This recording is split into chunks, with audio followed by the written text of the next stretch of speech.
Hey guys, and welcome back to another video. Today we're going to be looking at the humble beginnings of a soon-to-be great empire. And I'll start off by showing you their soon-to-be setup, which is a Wakushi outworld and an ant nest. This species is Tetramorium caespitum, and they are the common pavement ant. And if you're in England, you'll know that these are one of the only good species that we have. And if you were lucky enough in the past, you may have even seen their massive wars, and it's where they get thousands of members from two different colonies and just have an all-out war.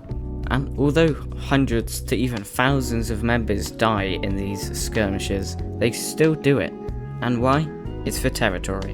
And although colonies of this species only start out with around 10 to 15 workers, they grow super rapidly after that, kind of like the Camponotus nicobarensis. And because of this super rapid growth, colonies of this species in the wild eat as much as they can, and most critters would be wise to stay away. I got this queen from Ants on a Rock at the Great Ant Exhibition. And if you've seen Fedoli before, you'll know that these workers actually look quite similar. But unfortunately, this species and well, the entire Tetramorium genus in general are completely non-polymorphic, which means that they'll only get workers and queens. And of course, drones. And I'm sure that you've seen Antholophes tetramorium bicaranatum, which is an inbreeding species, so they'll get as many queens as they really can for eternity. As you'll see in a minute when I feed them a fruit fly, this species is tiny, as the fruit fly is actually bigger than them. But just because the fruit fly is bigger than them doesn't mean that they won't eat it. And I'm not much of an expert on Tetramorium, but I'm pretty sure that out there are some species that actually eat seeds, just like Mesa. And just like any other ant, they also do need sugars, so I'll give them some Wakushi ant nectar.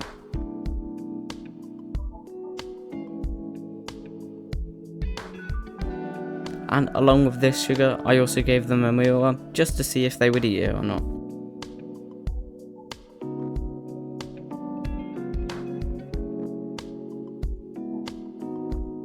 Well, now their setup's done, it's been a day, and they're on the shelf. So, I'll give them a little bit of black foam just to block out sunlight. And it turns out they didn't really want the mealworm, and the liquid feeder wasn't working for them. So, I switched to a cotton ball and fruit flies. But as you can see in their test tube, I did end up giving them a tiny mealworm, which they happily dragged in and fed to their larvae.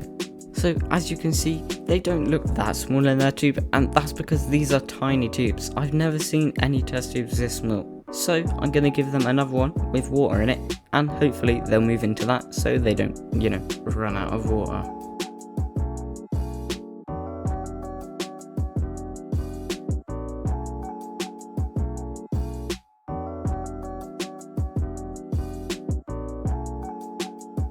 And like I said earlier, the fruit flies are much bigger than them, but as you can see here, they are absolutely swarming it. I know this episode was kind of short, but thanks for watching, and I'll see you in the next one.